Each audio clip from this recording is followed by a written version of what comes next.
Hey everybody, welcome to the Crohn's Fitness Food Podcast, dedicated to raising awareness, sharing IBD stories, and offering support for those with Crohn's and colitis. Together, we can share knowledge, experiences, and help show the world the many faces of IBD.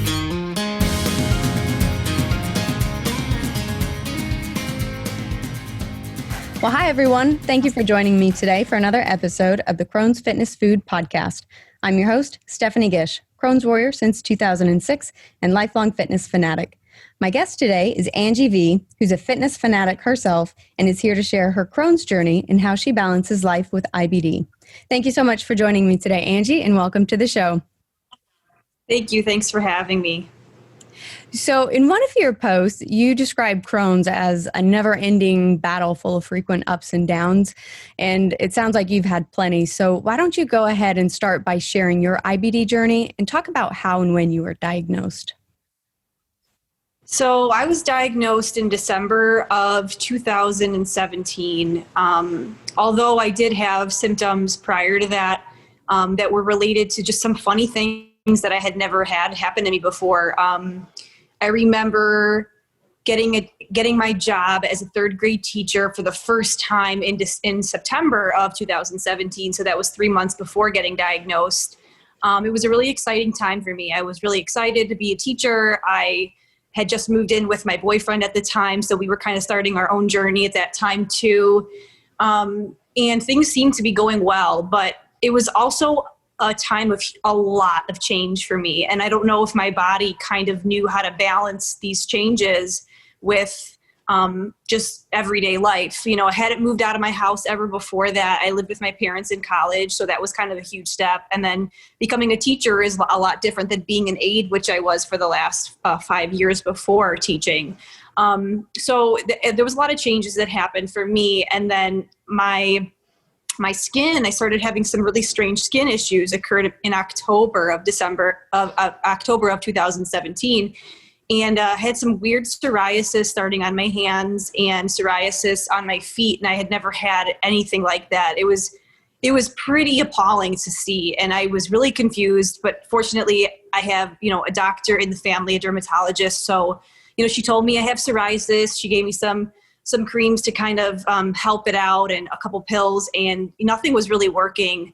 That was kind of the beginning of the actual physical things I started to notice about the inflammation in my body.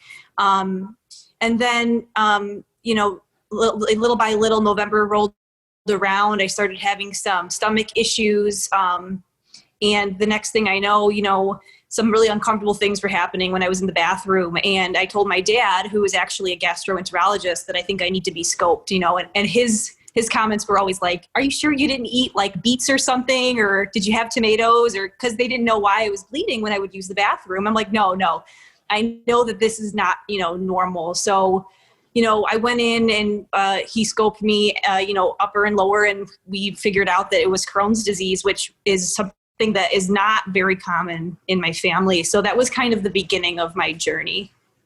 How wild is that your dad's a gastroenterologist, that you had that resource just right there immediately? It was a blessing. It's a blessing. I think that things like that, God, I believe, is there in a lot of ways. And I think that was one of them for me, for sure. Now, is he able to be your gastroenterologist? Can he see you as a patient, or does he kind of, obviously he's part of your journey because he's your dad, he'll always be there, but does he have to have someone else be your official gastroenterologist, or how does that work? No, he's my gastroenterologist. Although, that first flare up that I had in December of 2017, it really wasn't a bad one. I thought it was a bad one.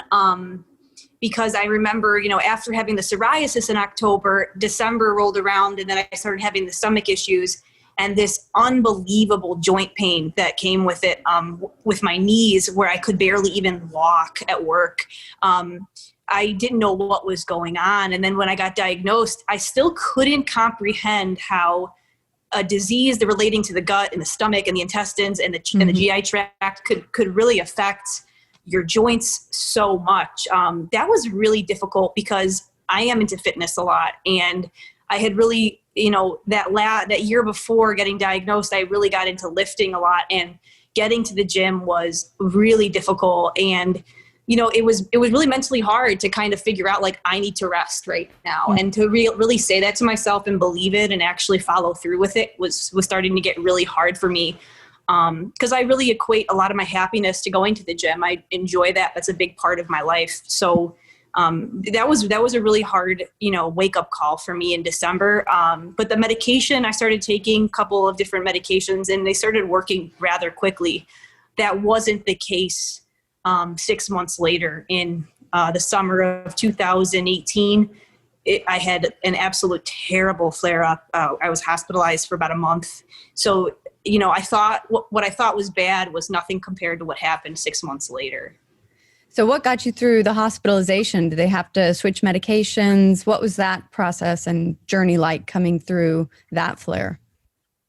So, it was another stressful time. I mean, I started to learn that Crohn's has a lot to do with stress. The boyfriend that I had moved in with, we were not doing well. And I decided that I really wanted to move back in with my parents. And so during the summer, I was getting my things together and, I was getting sicker and sicker, and the fighting between us was getting worse and worse. And it was really stressful. And so being in the hospital, what really helped me get through a lot of the pain and a lot of the physical, disability that I had, I could barely get out of bed unless I was using the bathroom. I have a really strong faith. I have a really strong faith because I've gone through several things in my past that have made me really connected to a higher power, connected to spirituality. And it's something I practice every morning and every night. And that's what got me through, as well as learning how much my friends and my family meant to me at that time. They were really, really supportive. I remember, moving back in with my mom, and she was just there with me every night when I was, hanging out in the bathroom every other hour.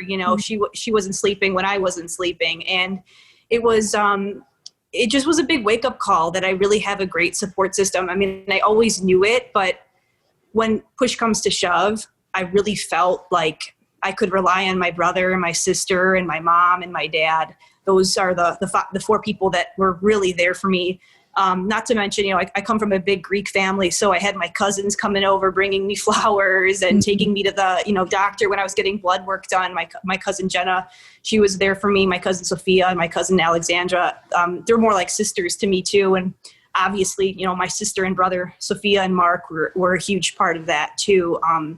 I just didn't know how much people would have been there were there for me. It was just, it was amazing. It was the only thing that was getting me through was, having them call me and check on me, because I didn't know when the medication was going to start working. I mean, it took about 4 weeks for the meds that I was taking to start to kind of, work. It was just taking a long time. And I remember getting my, FMLA paperwork together for work, because I didn't think I could start my second year of teaching at that point, because it was August and I had withered down to like 110 pounds. And, my comfortable weight is like 130 about, so I had dropped 20 pounds in like a matter of like 3 weeks. It was very scary. It's really interesting because support network is so critical with this disease. And I hear it time and time again, just from all the different stories of what people share with me. And just having that support network really just makes the difference. It's incredible. And it's so good to hear that you had, not just your immediate family, but it sounds like a lot of extended family as well, that were checking on you and caring for you. Were you ever able to find remission after that hospital stay? Did you ever find anything that helped get you into remission, or what's that journey been like since then? Yeah, it was a process. Obviously, getting back into work. To be honest, I was really nervous to be at work and, fearful of having more symptoms there and not feeling good and all that. But getting my mind off the disease a little bit and being at work really ended up helping me. I was talking to another girl recently who has Crohn's, and I've met her through Instagram, and she just got diagnosed. And I told her, I go, think about how often you sit there and you think about having your disease. I mean, that's stressful in itself. And we don't even realize how much stress we put on ourselves by thinking about it every day. And I'm one of those people. I do that sometimes, but being at work and being able to kind of focus my energy elsewhere, it really helped me have less of a flare up. I really believe that. And I started to hang out with my girlfriends a little bit. I remember going out a couple times in September, just trying to, move forward with my life. At that point, it was about the flare up, but I had also lost a partner. I moved back home after living with my ex-boyfriend and being with him for about 4 years. So that was a big transition period of just trying to get back out there, have some fun with some friends, making sure that, I'm doing my job and really trying to put my best foot forward there. And the medication started working. And before I knew it, I was pretty much in full remission. I would say I was pretty much in full remission by the end of September, beginning of October. I wasn't having any symptoms at that point.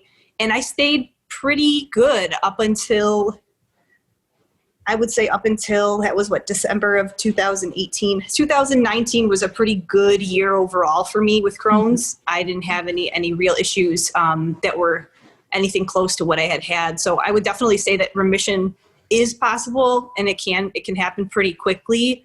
I've also learned that the one thing that keeps me in remission is balance.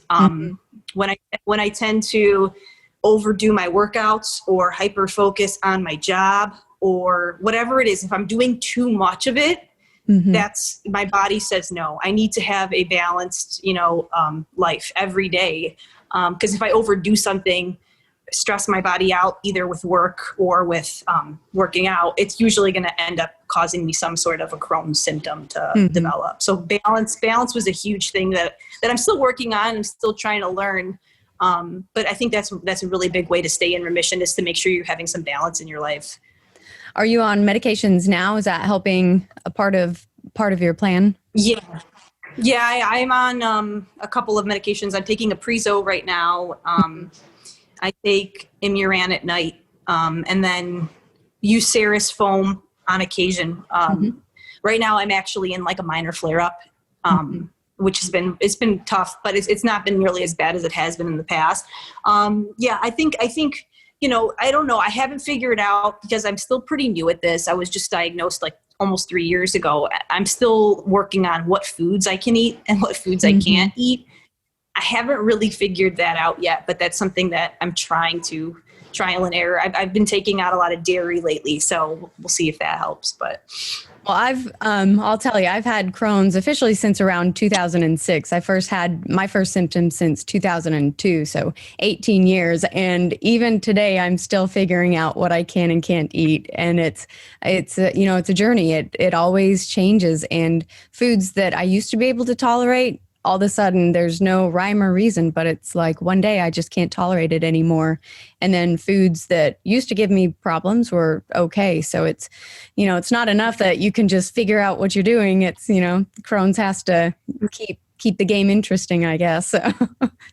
I think it does. I think that's huge. I think that's huge. I think that it constantly for me is changing. I'll eat something and be fine with it, and then I'll eat the same thing like a week later, and I won't feel good at all. And when I say I don't feel good, I think the other thing is like a lot of people don't have Crohn's, and a lot of people don't know what I mean when I say I'm in pain after I'm done eating. I mean, the pain can be as bad as like somebody like stabbing you. I mean, It really is a very intense pain. And I'm still kind of coming to terms with, people viewing Crohn's. I'm still working on how people view Crohn's, and I know I shouldn't care, but I know that there's a lot of people that see us being healthy because we look overall pretty healthy, and it's a big struggle. I do post, fitness, photos and workout videos on Instagram. And then a couple days later, I'll post about Crohn's. And I wonder sometimes I hope that people can understand that this is such a disease where it is so up and down from day to day, where I can go have a great workout one day,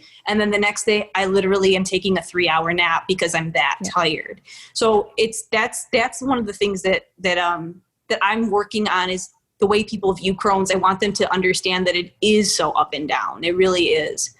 How have the people in your support network been able to view that? Are they understanding about that aspect of it? Because you're exactly right. It's such a hard thing to explain to people how you can be vibrant and happy and, quote unquote, healthy one day. And then the next day you just feel like you've been hit by a truck or you feel like you've been shot in the gut. Are your friends, are your close people supportive and kind of understanding that?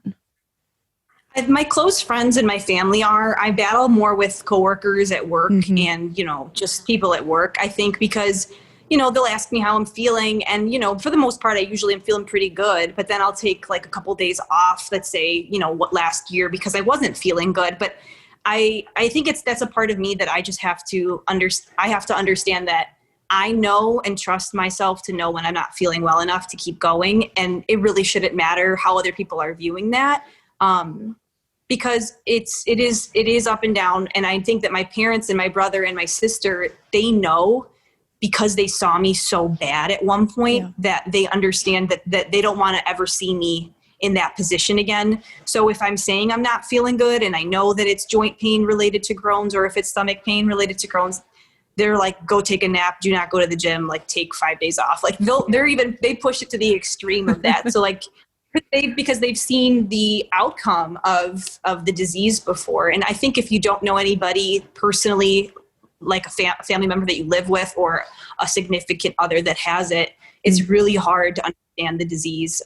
Behind closed doors, it's so different, Yeah, I definitely agree, especially because the disease is not something that most people will talk about at the water cooler. Like we don't normally discuss bowel movements and intestinal pain. So it's especially in the workplace, I think it's hard because people will ask, how are you doing today? And it's more of a courtesy as opposed to a let's stop and really ask how you're doing. It's like, oh, I'm fine. Let's keep going. So yeah, I think that adds to it.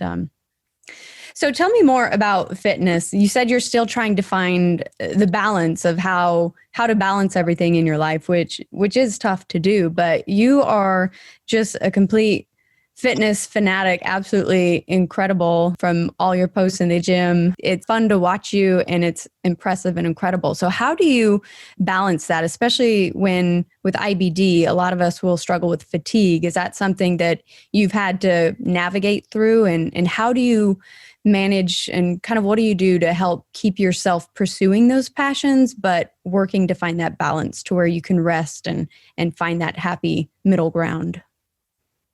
Yeah, so I tend to give myself at least 1 or 2 days off from lifting during the week. Those days, I need those days. I used to not have to take more than 1 day off. I usually take 2 now.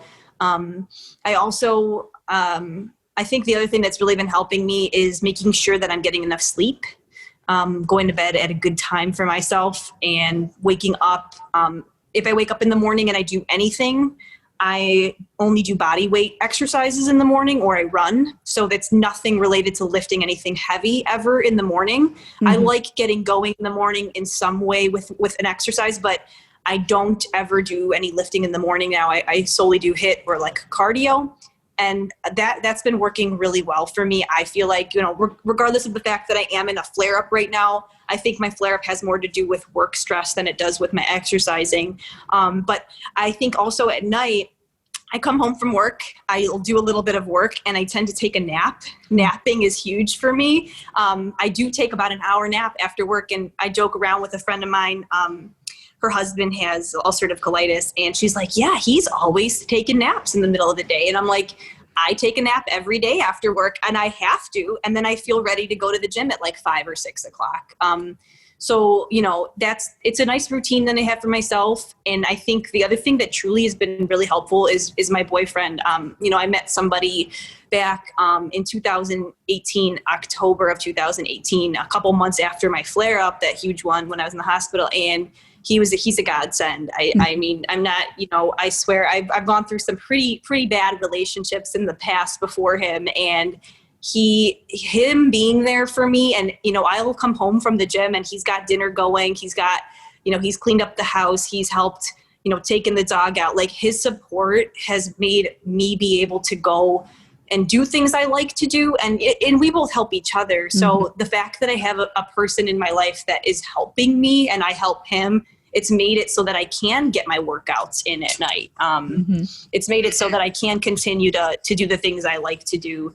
So that's been a really big way that I've been able to continue to do my workouts and my fitness. I also I don't ever overwork. I tend to focus on one or two muscle groups every time I work out. So I'm not doing total body workouts constantly and sweating a ton. I just focus on biceps and triceps one day, and then the next day I'll just focus on legs. I find that for my body, that's not as stressful as a total body, YouTube video would be. So finding, that kind of a workout that works for me for the most part. Yeah, that's fantastic. It sounds like you've really found ways to work with your body as opposed to against it, and being able to incorporate a nap and knowing that, hey, if I nap, then that means I can go to the gym later, and working with your body to do those things. Now, from looking through, following you and reading your posts, it sounds like you used to be pretty big into running, but you made a shift from kind of focusing on running to really doing weightlifting. What was kind of what prompted you to do that? And have you noticed a difference with your health or being able to manage that? Have you noticed any changes in doing so?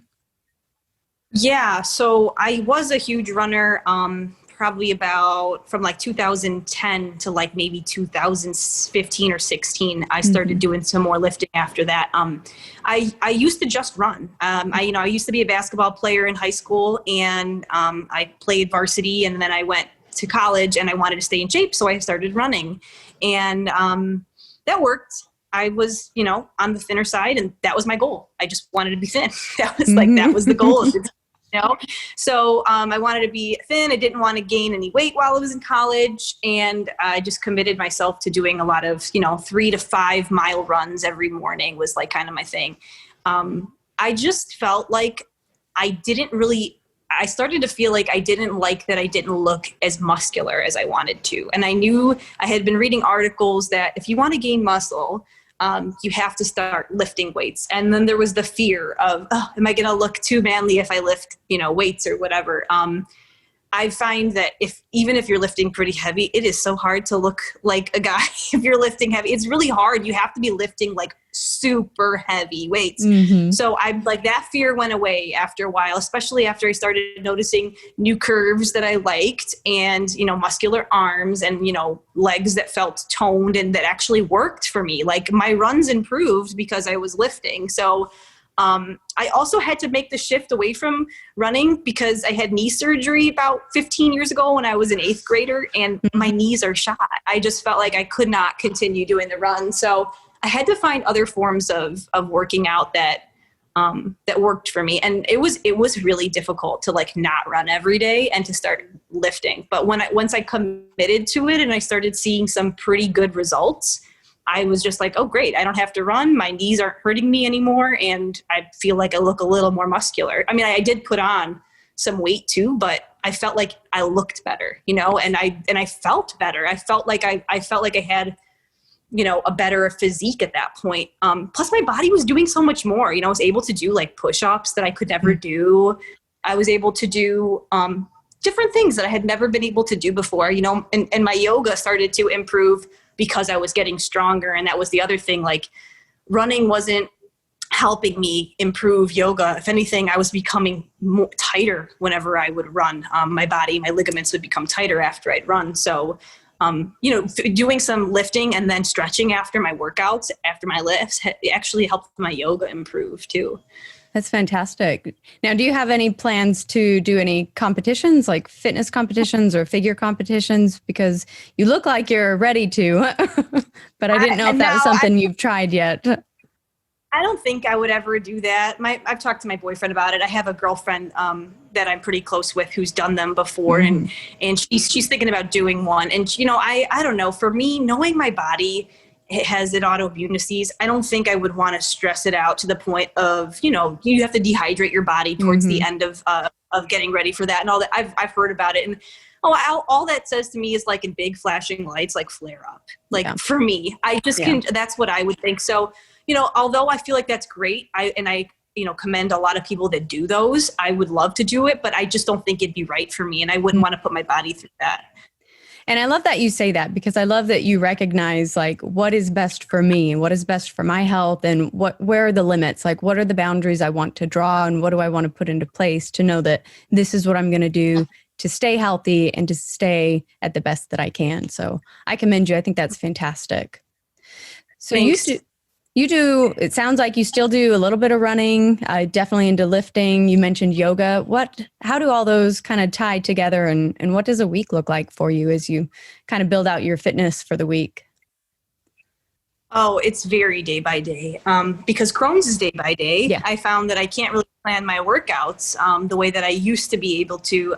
I still tend to try and stick to doing legs on Sundays, because I feel like a Sunday is a day where I'm not at work and I can really focus on legs. And legs is just, I think that's an important muscle group that you burn a lot of calories and you're at the gym for a little longer. So I do that on Sundays. I usually on Mondays I'll do biceps or triceps. Tuesdays I'll hit like shoulders or chest. Wednesdays is usually my day off. And then Thursday I'll do glutes and hamstrings. And then Friday we go it depends on like what muscle group I feel like I didn't work out that much that week.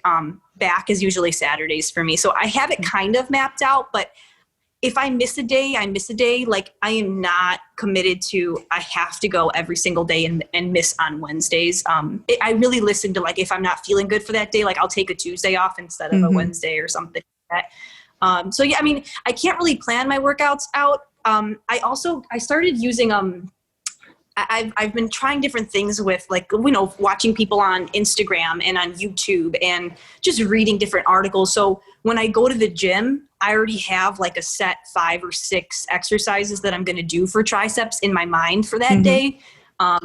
So it's just kind of recall from the past of things I used to do. That's kind of how I plan my workouts. Now, do you think your fitness and having a good workout program, do you think that's helped with your IBD and keeping that in remission? Yeah, I mean, I think to an extent it does help. Obviously, working out's good for everybody. I'm the type of person where I still have trouble with taking things to the next level of like, I don't know when to stop. Like being at the gym sometimes, I could be there for an hour to 2 hours, and an hour is great. 2 hours is too much, but I'll still find myself staying there and doing things because I don't feel bad at the time. But then the next day I might feel a little bad. So I still struggle with that. I don't think me working out tends to cause flare-ups. I think I don't know when to stop sometimes, and that's what causes the flare-up. Because I feel good during the workout, Makes sense. So tell me a little bit about the supplements that you use, because I know you have, as part of your stories on Instagram, you've got quite a few posted that you use. Do you use them because they help with keeping your health overall, managing Crohn's, or is it just more of some supplements that help you day to day feeling your best? Yeah, I take I take a bunch of different stuff, but I take a multivitamin, collagen. I was doing bone broth protein when I was sick for the first time in December of 2017 when I was diagnosed. I started doing bone broth smoothies.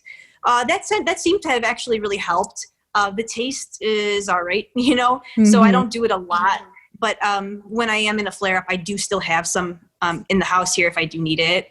Apple cider vinegar, sometimes in my drink to kind of, I dilute it with water. I think that for me, I really stay away from a lot of that pre-workout stuff and amino acids and all that BCAAs. I used to do that before I got diagnosed, but I'm a little convinced that taking all that before I worked out kind of did something, because I remember when I started taking those, amino acids and pre-workout, and I remember like having to use the bathroom right away, like right after taking it. And I don't know if it did something, but ever since I started taking that was the summer of 2017 when I started taking the pre-workout, and I got diagnosed 6 months later. I don't know if there's a correlation, but in my opinion, I felt like there could have been. So I don't take any of that stuff before I work out. Everything I do before I work out is just protein. I'll have a little protein before I work out, maybe a little protein shake. And I use plant protein. I also don't like to use whey. I find that whey does make me feel really kind of bloated. So I use a lot of plant protein.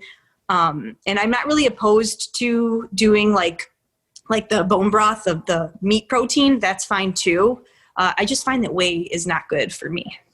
I think even people without gut issues have problems with whey proteins. So when you do have gut issues, you take a product that normal people struggle with bloating and just digestive upset. You take a product like that and give it to someone who already has digestive problems, and it's just not a good combination. It's not at all. So looking back on your journey, it's been a 3-year journey for you so far, it sounds like. What do you think has been the biggest challenge that you faced since having Crohn's? I think the biggest challenge that I faced since having this disease is realizing that I have to listen to my body and not my head. And that's hard. And I think I've touched on that a lot today, but the fact that I mentally am ready to go, ready to work, ready to go do things and be active, but my body isn't, is something that's probably the most challenging thing for me. Because I'm an active person, and I like to go to work and work hard. And sometimes I just feel like I can't do my best because I'm physically not feeling my best. So that's probably the biggest challenge. Mentally also, after hearing I got diagnosed, I had a mini freak out like that first week of like, oh my God, I'm going to have surgery. I'm going to need like a bag, because I started reading about all of this stuff. And I mean, maybe that's going to happen. I don't know, but I was realizing that I wasn't focused on the present moment. So something that really helps me when I am dealing with some fear of, IBD getting worse or Crohn's developing into a worse case again, I start to, take a step back and ask myself a few questions. Am I okay right now? The answer is yes, I'm okay right now, and I kind of talk myself through that. And then also I start to list things that I'm grateful for. Every night I have a gratitude list that I go through, and a prayer ritual I like to do. And it helps put me at ease at night. That's a really good way for me to kind of get myself feeling better. And not freak out, because sometimes I can freak out about having this disease. I mean, it's a very scary disease, but I feel like those things have really helped. Having God in my life is really been a big help for me. And the belief that I'm okay and that God is always with me has helped me get through those really difficult times when my body doesn't want to do things and my mind's telling me you can do it. Knowing that God doesn't judge me for having this disease, and either does my family, and everybody loves me just the same, no matter if I have it or not. That's been a big way for me to kind of feel better about having the disease. I think that's an excellent mindset and excellent advice just for everyone who's listening. And you'd mentioned that we touched on it a lot just in our conversation about listening to your body and learning to know that I can stop now. It's okay. I need to rest, but really listening to yourself. And I think that's something that a lot of us with IBD struggle with constantly, no matter how long we've had the disease, because it seems like a lot of people I've spoken to, a lot of us were very, type A personalities. We make a plan, we go do it, we're go-getters. And it's like, I have to abide by, this plan I set in place. And it's hard for us to stop and say, all right, that plan's out the window. I need to adjust and I need to do something different. And so I think it is important, even though we touched on it a lot, I think it's really important to just know that you have to listen to your body, and that's going to make a huge difference. And having that mindset, like you were talking about, just the mindset, and whether it's a spiritual belief or just a faith in something, I think makes a big difference. So excellent advice. Definitely. So you've been sharing your Crohn's journey on your Instagram. What prompted you to start sharing this journey and documenting it and really becoming an advocate for IBD? So it was, in August and July of 2018, when I was really sick, I didn't tell many people about it the first 6 months of having Crohn's. It was until the summer when I had the big flare up and I was in the hospital. I was like, this, other people probably have this, and other people are probably dealing with things that are worse or the same or whatever.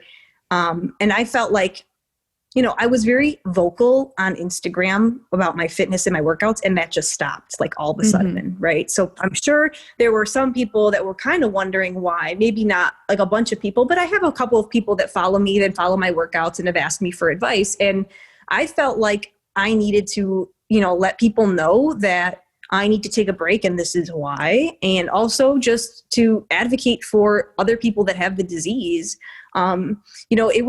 It was difficult because I was in pretty good shape up until I had that flare up. And then, like I said, I lost 20 pounds in like a month. And I was like, okay, how am I going to explain this on my post when I look like a frail, twig here, after having gained some good muscle over the summer. So my first post was, back in around that, I would say September, I think. And I got so much love and so much support from people after I posted about it. And I had other people message me saying, I have this, I think I'm having issues. Like, how do you know? Like, what did you do? And so like, I think the more you talk about things that people don't want to talk about, I think people start to applaud you for that and being brave, and also just being a voice for people that have it I think that's important, because a lot of people are afraid to do that. Yeah. And I really am not afraid of, what people would think about Crohn's, and because I know it's an embarrassing type of disease, given the fact of, the issues that we have, but it's not something you can control. And, just like cancer isn't something you can control, it's not something to be embarrassed about having. And we have to deal with it. So why not, share with the world ways that are working for me and ways that are not, because that way maybe somebody can benefit from that, And that's one of my biggest prayers at night when I do pray, and I say, I'll tell God, if this disease is meant for me to have, not be in remission right now, please allow me to use it for something good. And look, you messaged me and you contacted me, and now we're having a conversation where other people might be able to hear something they need to hear, So I think everything happens for a reason. Obviously I hate having the disease, but if it brings some good out of it, that's great. I think that's a wonderful perspective and just an amazing outlook. Do you think being an advocate has shaped the way you view Crohn's disease and IBD in general? I think that it's changed my view of a lot of things. It's changed my view of people that have even just addiction issues. Like that's something that isn't in their control. Just like Crohn's isn't something that's in my control.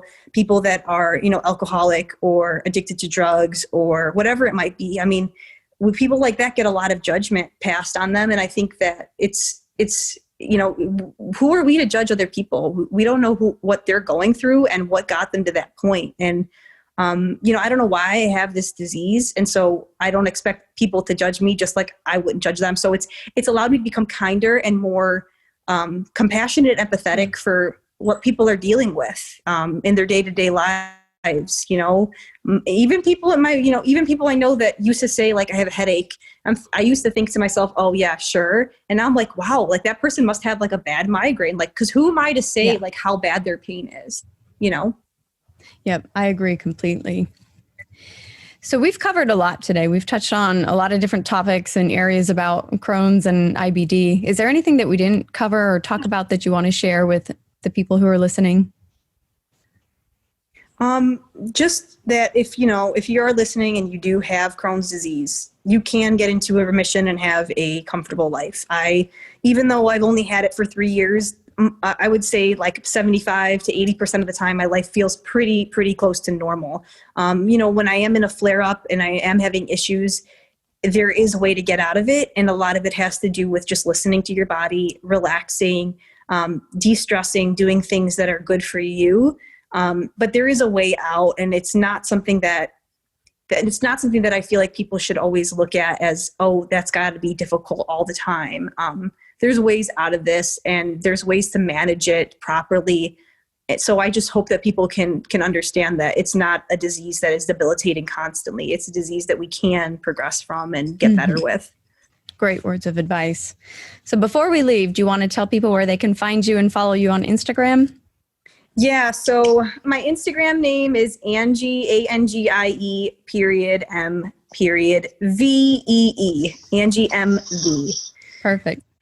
Well, I'm going to put it in the show notes so that people will be able to find it and follow you easily. You have shared a lot of great advice, and for having it, Crohn's disease for just 3 years, it's still a long time, but you have so much wisdom that you've already gained from it, and your perspective is amazing, and people have so much to learn from you, even though you're at the very beginning of your journey. So I thank you for sharing that today, and I thank you for visiting with me. It's been a pleasure.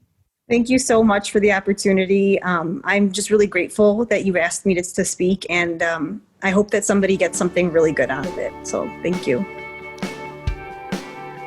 Thank you for listening to the Crohn's Fitness Food Podcast. I hope you enjoyed this episode. If you have an IBD story, either as a patient or a family member that you'd like to share as a guest on this podcast, or if you have a topic you'd like to hear about, send me an email at crohnsfitnessfood@gmail.com. If you'd like to learn more about me and my Crohn's journey, follow me on Instagram using @crohnsfitnessfood, or visit my blog for in-depth articles about my struggles and victories with Crohn's through diet, fitness, and lifestyle at www.crohnsfitnessfood.com. And finally, remember, be strong, be grateful, and be the warrior that you are.